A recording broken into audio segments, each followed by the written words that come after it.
لا إله إلا الله محمد رسول الله. بسم الله الرحمن الرحيم. Assalamualaikum warahmatullahi wabarakatuh. Alhamdulillahilladzi arsala rasula bil huda wa dinil haqqi wa yudhhiru ala dini kullihi wa kafa billahi alima. Ashhadu an la ilaha illallah wahdahu la syarika lah wa ashhadu anna sayyidina Muhammadan abduhu wa rasuluh. Allahumma salli wa sallim wa barik ala sayyidina Muhammadin wa ala alihi wa ashabihi wa man tabi'ahu ila yaumiddin. Rabbi israh li sadri wa yassir li amri wa hlul 'uqdatan min lisani yafqahu qawli, amma ba'du. Para jamaah sekalian, puji dan syukur kita panjatkan kehadirat Allah Subhanahu wa taala atas semua limpahan nikmat dan rahmat yang diberikan kepada kita. Alhamdulillah, Allah berikan kita kesehatan dan kelapangan waktu bisa mengikuti sholat subuh berjamaah, mengikuti kajian ilmu yang insya Allah memperkaya pengetahuan kita dan memperbaiki amaliyah-amaliyah kita. Salawat dan salam kita berharap selalu tercurah kepada junjungan Nabi besar Muhammad sallallahu alaihi wasallam, untuk seluruh keluarganya, untuk para sahabat, untuk para tabi'in, tabi'ut tabi'in, para ulama dan seluruh umatnya. Insyaallah kita yang ada di masjid ini adalah umat Rasulullah yang akan mendapatkan syafaat di yaumul akhir nanti. Amin ya mujibus sa'ilin. Dan insyaallah hadis-hadis Rasulullah yang kita baca dan kita kaji dalam majelis ini menjadi wasilah untuk memudahkan kita di yaumul hisab dan siratul mustaqim nanti. Para hadirin, hari ini kita membaca kitab Sahih Bukhari jilid kedua. Babnya bab Kitabul Bada'ul Khalqi. Kalau diartikan kurang lebih berbicara tentang penciptaan manusia dan sifat-sifat yang menyertainya, gitu kurang lebih lah bahasa Indonesianya begitu ya. Karena kalau diterjemahkan langsung agak-agak repot nih bahasa Arab ke bahasa Indonesia. Tidak pas gitu ya. Baik, hadis yang akan kita baca hadis nomor 3269 dan seterusnya, beberapa hadis. Mari kita mulai. Bismillahirrahmanirrahim. Hadatsana Ishaq ibnu Ibrahim akhbarana Jarir an Umarah an Abi Zur'ah an Abi Hurairah radhiyallahu an.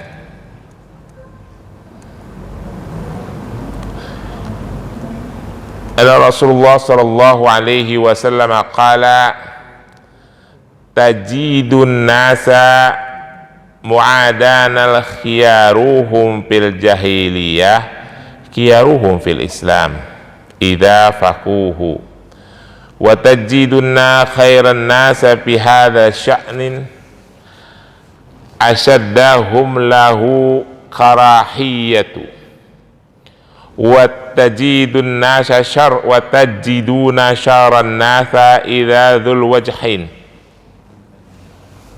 wa tajiduna syaran nasa dzul wajhain alladhi ya'ti haula'i biwajhi wa ya'ti haula'i biwajhin. Hadisnya singkat, tapi ini pesan Rasulullah yang maknanya dalam ya Pak. Kita pahami makna hadis ini. Kira-kira artinya begini. Meriwayatkan kepada kami Ishaq ibnu Ibrahim, mengabarkan kepada kami Jarir dari Umarah dari ayahnya, dari Abi Zur'ah dari Abu Hurairah radhiyallahu an. An Rasulullah sallallahu alaihi wasallam qala, bahwasanya Rasulullah sallallahu alaihi wasallam berkata, tajidun nasa mu'adan, kalian akan menjumpai manusia sifatnya, perilakunya sebagaimana dia berasal. Nanti ada kaitannya dengan orang Indonesia ini, sebagaimana dia berasal. Tapi ini dalam konteks agama ya Pak, dalam konteks agama, karena kita lagi ngomongin ilmu agama ini. Tajidun nasa mu'adan, bagaimana dia berasal. Khiyaruhum fi jahiliyah, khiyaruhum fil Islam idza faquhu, kata Rasulullah. Kalau orang itu baik di masa jahiliyah, nih Rasulullah lagi bercerita di depan para sahabatnya, dia akan baik pula di dalam Islam setelah dia masuk Islam, ketika dia mengerti ilmu agama. Saya ulangi ya Pak, kata Rasulullah, khiyaruhum fi jahiliyah, khiyaruhum fil Islam idza faquhu. Kata Rasulullah, kalau orang itu asalnya dia perilakunya baik, akhlaknya baik di zaman jahiliyah, walaupun belum punya ilmu agama, setelah dia masuk Islam, dia ngerti ilmu agama, tetap akan jadi baik dan lebih baik. Watajiduna khairan nasa fi hadzal sya'nin asaduhum lahu karahiyatan.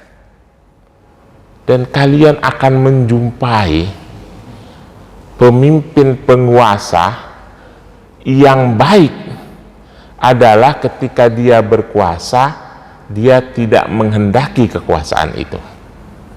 Ya, itu yang kedua kata Rasulullah. Kalian akan menjumpai seorang penguasa, seorang pemimpin, ketika dia berkuasa, dia tidak menghendaki kekuasaan, dia benci. Lahu karahiyatan, karahiyah itu artinya membenci. Tidak suka sebenarnya dengan kekuasaan, gitu kurang lebih. Wa tajiduna syaran nas, dan kalian itu akan menemui seburuk-buruknya manusia, dzul wajhain, orang bermuka dua.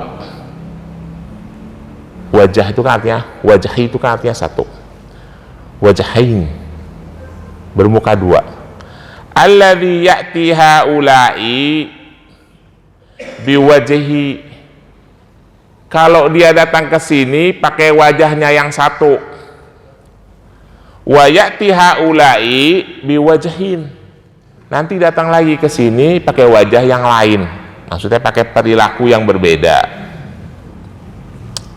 Itu kata Rasulullah. Mari kita bahas ayat hadis ini. Kalau tidak dimaknai, membaca sarahnya, saya juga kadang-kadang bingung, saya buka-buka dulu sarahnya gitu ya. Allah Subhanahu wa ta'ala menganugerahi manusia, hambanya, pada hakikatnya memahami nilai-nilai kebaikan secara umum. Contohnya sopan santun, menghormati makhluk lain, menghormati orang lain, itu kan sebenarnya tidak butuh ilmu agama Pak sekalian. Secara umum memang begitu ya, nilai-nilai universalnya. Tetapi dia akan menjadi lebih sempurna lagi kalau didasari oleh ilmu agama, kurang lebih artinya begitu. Maka Rasulullah mengatakan, khiyaruhum fil jahiliyah, khiyaruhum fil Islam idza faqahu. Dia itu kalau dasarnya udah baik, perilakunya baik, perilakunya lemah lembut, sopan, tutur katanya baik, di masa jahiliyah, di masa belum ada mendapatkan hidayah Islam gitu kurang lebih ya. Nanti ketika dia mendapatkan hidayah Islam, kebaikannya akan tetap terbawa dan akan menjadi lebih sempurna lagi kebaikannya. Perlu kita ketahui bersama Bapak-bapak sekalian, banyak perilaku-perilaku yang baik di masa jahiliyah, bahkan perilaku-perilaku muamalah di masa jahiliyah itu diadopsi oleh hukum Islam. Yang umum itu adalah perilaku menghormati tamu, perilaku teguh memegang janji, itu perilaku jahiliyah semua. Bahkan hukum nyawa dibayar nyawa, hukum kisos, anggota tubuh dibayar anggota tubuh, itu kebiasaan jahiliyah Pak, yang diadopsi oleh Islam. Bermuamalah, musyakah, mudharabah atau kirol dalam mazhabnya Imam Syafi'i. Musyakah itu paruan sawah, saya punya sawah dikelola oleh orang lain, hasilnya dibagi dua, itu ladang, itu kebiasaan usahanya orang jahiliyah, diadopsi jadi hukum fikih. Mudharabah, sharing, bisnis, taruh modal, kamu mau pergi usaha dagang ke sana ya? Oke, ini saya kasih modal ya, seperti yang dilakukan oleh Khadijah kepada Rasulullah. Taruh modal, bisa juga sistemnya mustarak, bisa juga tidak, muqayyad. Ini barang saya, kamu jualin di sana, nanti uangnya kamu beliin barang lagi di sana, habis itu bawa ke sini. Misalnya Rasulullah waktu itu belum jadi Rasul, masih Muhammad bin Abdullah, mau berangkat ke Syam, Khadijah titip barang, yang lain-lain titip barang, yang dominan titip barang adalah Khadijah. Jualin barang saya di Syam ya, nanti duitnya itu udah jadi duitnya Khadijah tuh, beliin barang-barang yang ada di Syam yang laku dijual di kota Mekah. Itu sebelum ada Islam, perilaku itu sudah ada, diadopsi menjadi hukum Islam ya. Paham ya Pak? Ini ada ladang kebun kurma, saya tidak bisa ngurus karena terlalu luas, kamu uruslah, nanti hasilnya kita bagi dua. Itu perilaku orang, kebiasaan berusaha berniaganya orang jahiliyah yang diadopsi menjadi hukum Islam dalam bab musaqah, subbab musaqah, babnya bab muamalah. Maka Rasulullah mengatakan, khiyaruhum fil jahiliyah khiyaruhum fil Islam idza faqahu. Kalau perilakunya sudah baik di masa jahiliyah, maka di dalam Islam juga baik, tinggal disempurnakan dasar-dasar hukumnya, dalil-dalilnya. Itu juga berlaku bagi orang Indonesia Pak. Orang Indonesia itu Islam belum masuk, kita spesifikkan di Jawa lah ya, di tanah Jawa yang lebih kita familiar ya. Kalau di tempat lain kita kan tidak terlalu familiar. Islam belum masuk ke Nusantara, atau kita secara umum di Nusantara ini. Islam belum masuk ke Nusantara ini. Perilaku orang-orang di Nusantara ini yang baik-baik sudah banyak. Suka bermusyawarah, suka bergotong royong, perhatian kepada orang lain, maka disempurnakan dalam ajaran Islam. Maka dari itu begitu ajaran akhlak masuk ke dalam, ajaran akhlak masuk diterima oleh orang-orang di Nusantara sebagai ajaran Islam, itu menjadi lebih sempurna lagi ya. Tapi kita jangan berstatement bahwa tanpa agama orang-orang di Nusantara ini juga baik perilakunya. Ya tidak baik lah. Tanpa ajaran agama, budaya kita juga baik. Ya mana baik budaya telanjang kok baik. Bangga dengan budaya kemben gitu, auratnya kelihatan kok baik. Itu ya. Ada yang baik, ada yang tidak baik. Ada yang tidak sesuai maksudnya. Berikutnya, watajiduna khairan nas fi hadzal sya'nin asyadahum lahu karahiyat. Orang baik berikutnya yang kalian jumpai adalah pemimpin, penguasa, yang dia berkuasa sebenarnya dia tidak menginginkan kekuasaan itu. Itu adalah manusia-manusia yang baik, kata hadis ini. Bapak-bapak sekalian, di banyak hadis, bahkan ratusan hadis ya, itu Rasulullah SAW selalu berbicara tentang kepemimpinan, tentang kekuasaan. Jadi berbicara tentang kepemimpinan, tentang kekuasaan, itu hakikatnya adalah berbicara tentang ilmu agama. Harus paham ya Pak, kita tidak bisa menghindar dari itu. Makanya itu berkali-kali saya mengeluarkan statement, kalau orang Islam itu mengatakan di masjid, ustadz, kiai, dai jangan bicara-bicara tentang politik. Saya kadang-kala bingung kalau ada orang Islam berstatement seperti itu, Pak. Politik itu bagian daripada ilmu agama, Pak. Saya ulangi sekali lagi nih biar kita paham ya. Politik itu bagian daripada ilmu agama. Ini kita ngomong, kalau kita berbicara politik bukan kita bicara dukung-mendukung, bukan. Kita berbicara tentang konsep kekuasaan menurut Islam. Kita berbicara tentang konsep-konsep hukum menurut Islam. Kita berbicara tentang konsep mengelola sebuah daulah, sebuah negara menurut Islam. Kita berbicara tentang pengelolaan sumber daya alam dan pembagiannya kepada masyarakat menurut Islam. Itu politik. Ya, paham nggak Pak? Dan ilmu agama itu cuma dipelajari di 2 tempat. Bapak kasih tahu saya kalau ada tempat lain. Pertama di madrasah, kedua di masjid. Madrasah itu yang mukim maupun yang tidak mukim. Yang mukim itu pesantren, yang tidak mukim ya madrasah ibtidaiyah, madrasah sanawiyah, madrasah aliyah sampai perguruan tinggi Islam. Yang kedua di masjid. Kalau kita tidak boleh bicaranya itu di masjid, tidak boleh bicara di masjid, bicara politik, mau bicara di mana? Warung kopi. Orang itu ilmu agama.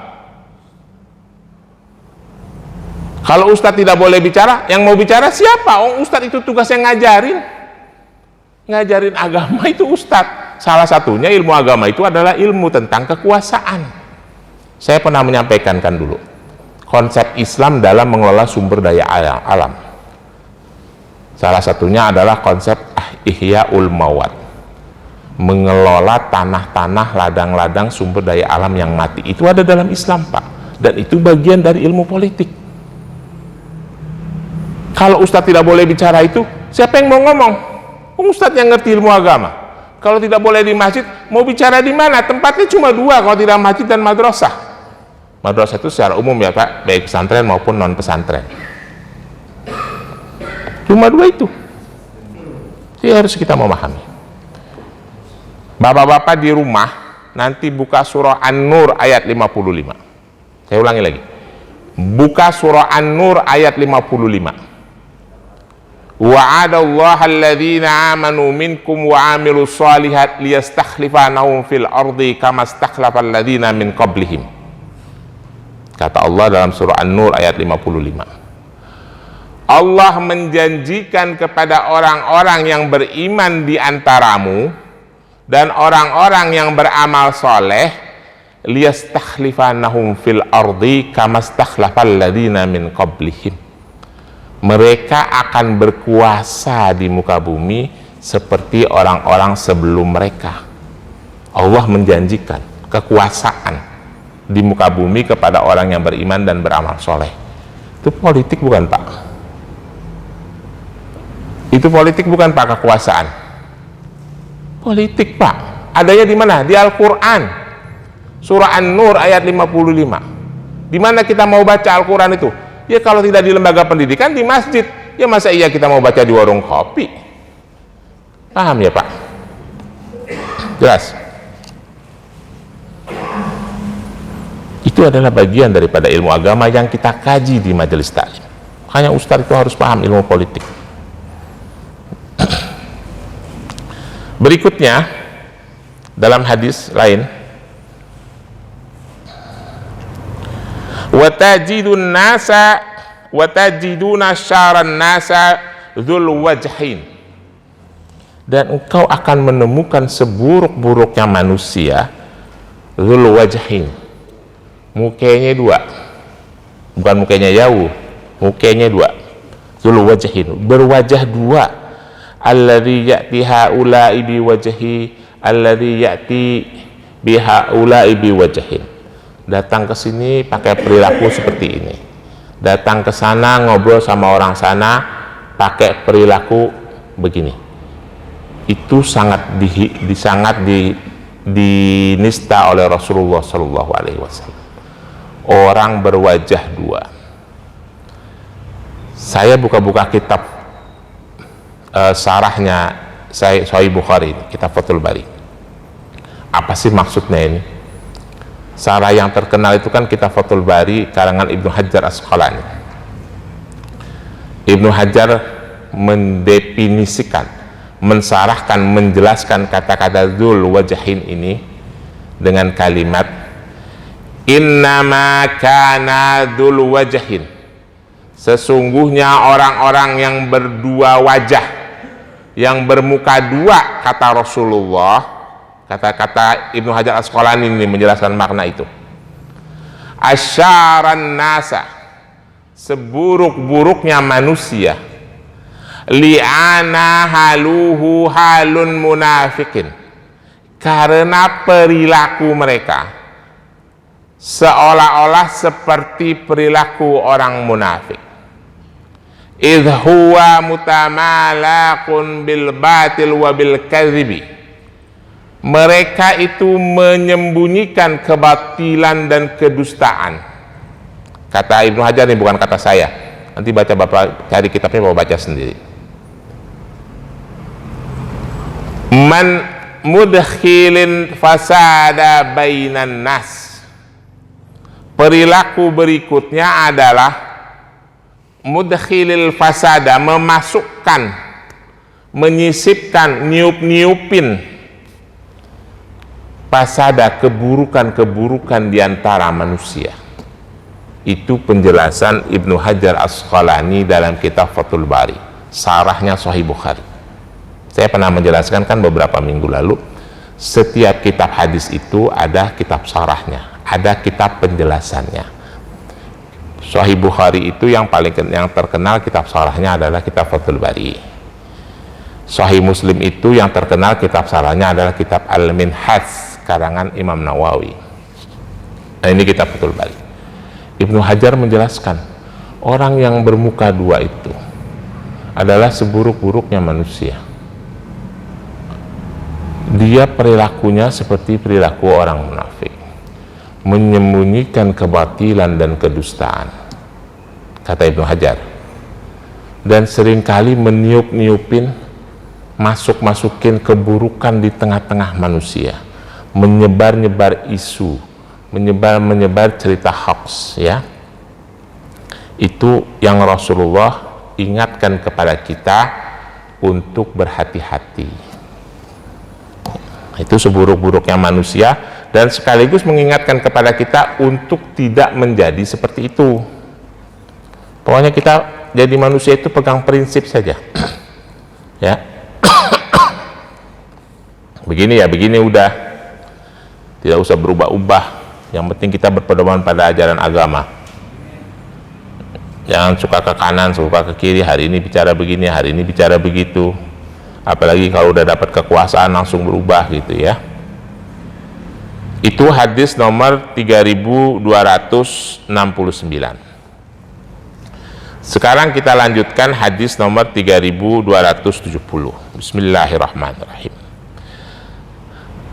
Hadasana Qutaibah ibnu Sa'id, hadasana Mughirah an Abi Zinad an A'raj an Abi Hurairah radhiyallahu anhu.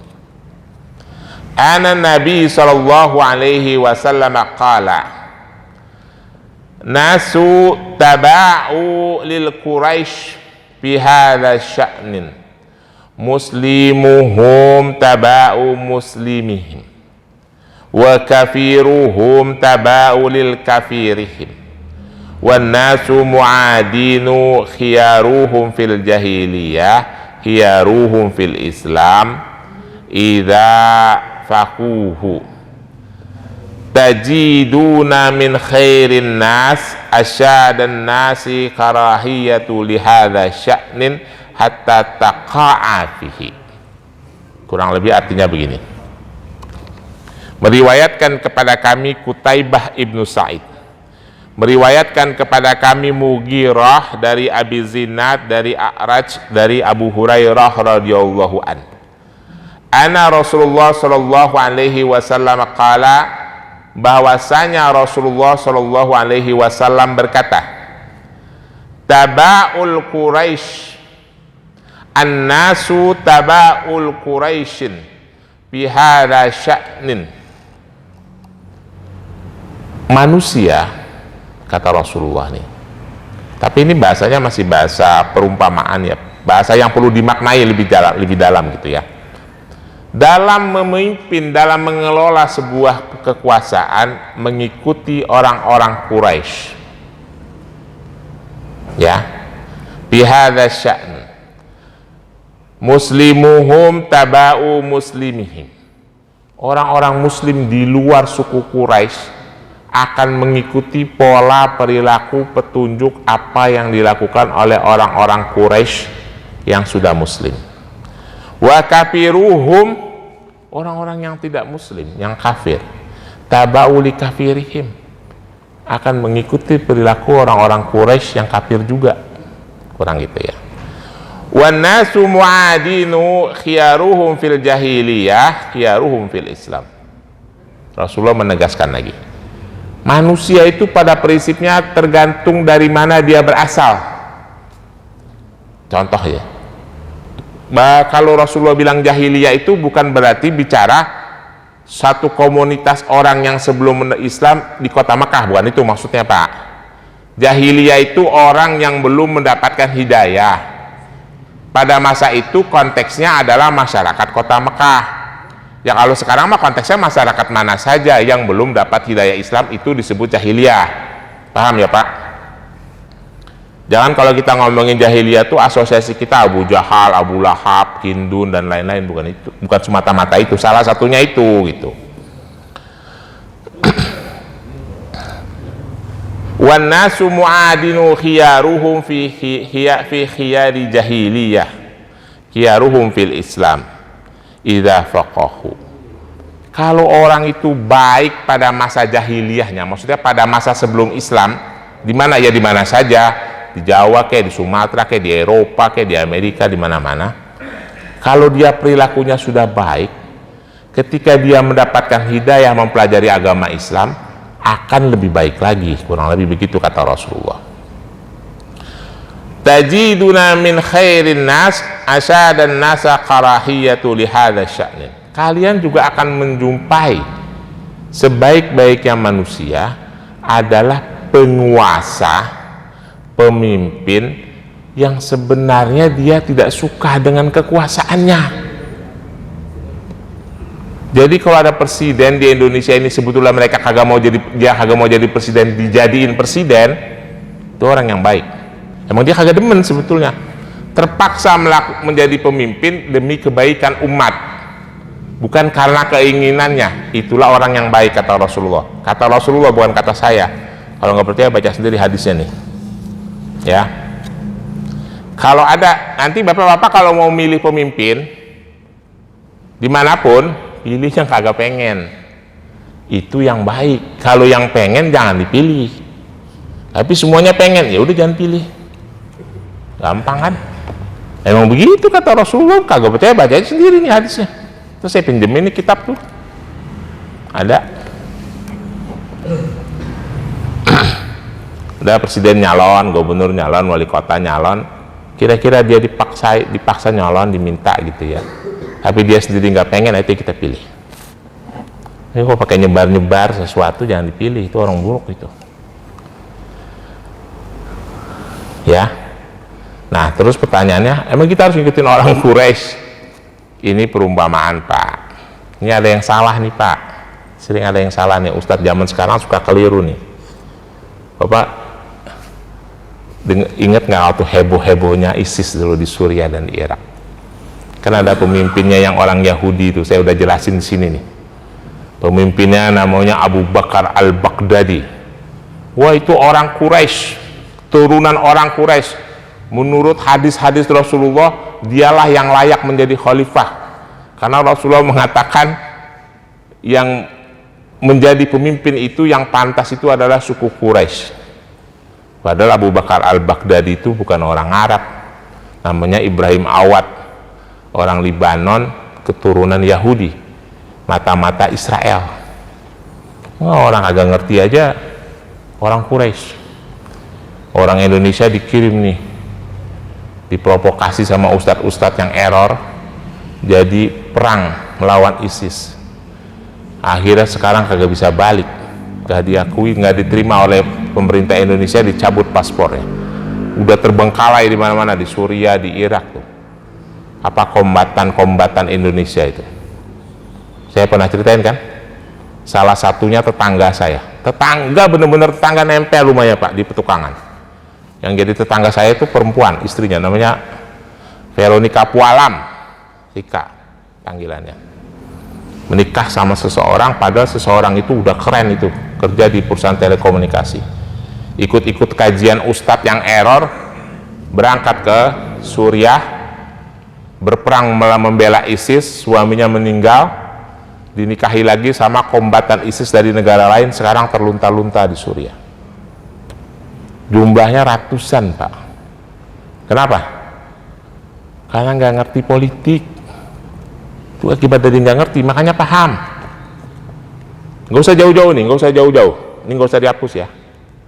Si Israfil suka ngisi kajian di sini, Israfil, anaknya Abu Jibril. Suka ngisi kajian nggak?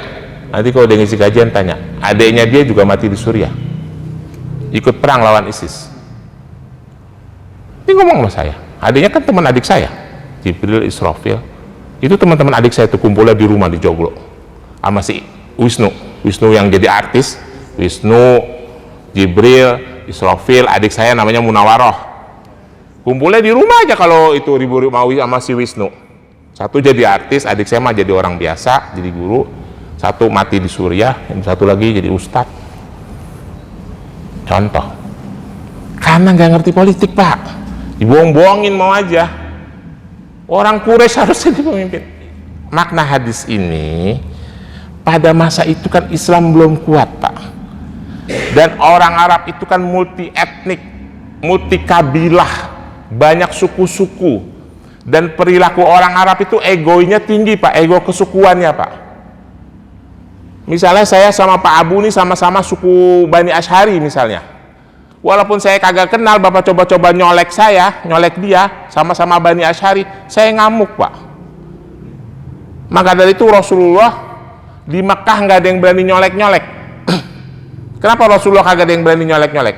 Dia lahir dari keluarga terpandang, Bani Hashim. Bani Hashim itu keluarga bangsawan Arab, penjaga Ka'bah. Yang disiksa adalah pengikutnya. Bilal disiksa, ya kan?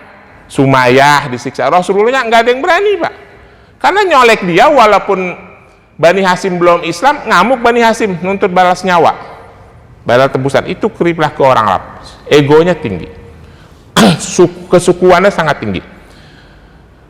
Maka dari itu Rasulullah mengambil jalan, kalian daripada saling ego, daripada saling menunjukkan kesukuan, kalau ada masalah merujuklah ke suku Quraisy, kurang lebih begitu pada masa itu ya. Sekarang tidak lagi, banyak suku-suku lain yang lebih baik ya. Kalau saya mah kalau disuruh merujuk ya saya yang merujuk ke suku Jawa.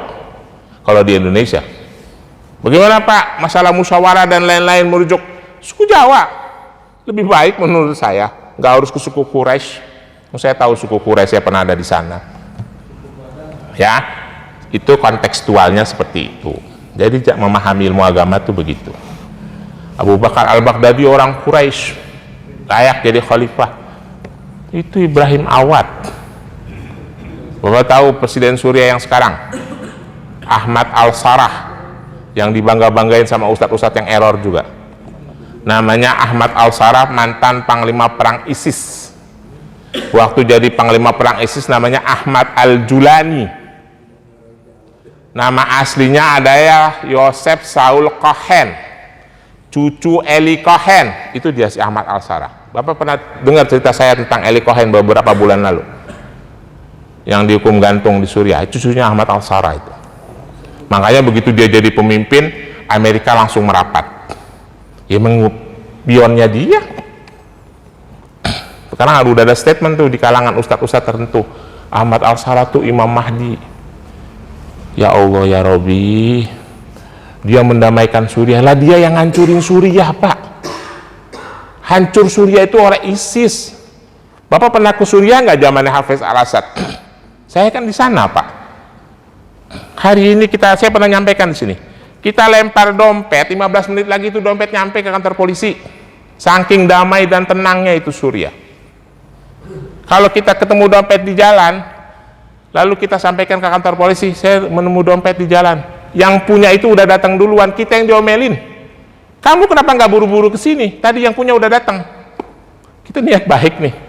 Laporin Pak, saya ketemu benda ini Pak di jalan ke kantor polisi. Yang punya udah datang, udah nanya, ada dompet, ada yang datang bawa dompet saya nggak? Menemukan dompet saya nggak? Polisi bilang belum. Lalu kita datang, kita dimarahin. Kamu ketemu jam berapa? Udah sekian menit yang lalu. Kenapa nggak buru-buru ke sini? Tadi yang punya udah datang. Saking tenang dan damainya, saking berintegritasnya. Kristen Muslim di sana kan 40% Kristen ya Pak, orang-orang Ortodok. Ortodok Muslim itu hidup berdampingan penuh dengan kedamaian. Dirusak sama ISIS. ISIS siapa? Yahudi. Gitu loh. Orang Indonesia pada kagak paham. Jelas ya Pak? Biar kita punya ilmu gitu dan punya wawasan. Oh Bapak mau nanya pemain-pemain di Indonesia itu dari siapa-siapa yang dibentuk, yang dikader oleh CSIS sampai hari ini, saya paham Pak alurnya.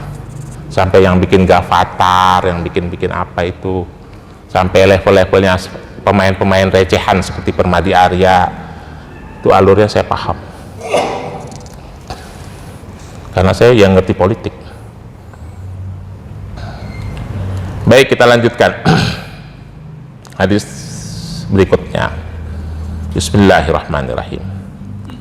Hadatsana Ali ibnu Abdullah, hadatsana Sufyan an Ismail an Qais an Abi Mas'ud yablughu bihi Nabi sallallahu alaihi wasallam qala hahuna ja'atil fitanun nahwul masyriqi jafa'u wa ghaladu qulubi fi padadinal ahlil wa bari inda usulil aznabil ibili wal baqara wa rabi'atul wal muhtara. Kata Rasulullah begini, artinya begini, meriwayatkan kepada kami Ali ibnu Abdullah, meriwayatkan kepada kami Sufyan dari Ismail dari Qais dari Abu Mas'ud, ia belugu disampaikan bihi darinya Nabi Shallallahu Alaihi Wasallam, disampaikan dari Nabi Shallallahu Alaihi Wasallam, dia berkata, Nabi berkata maksudnya, kala min hahuna ja'atil fitanun nahwul masyriq,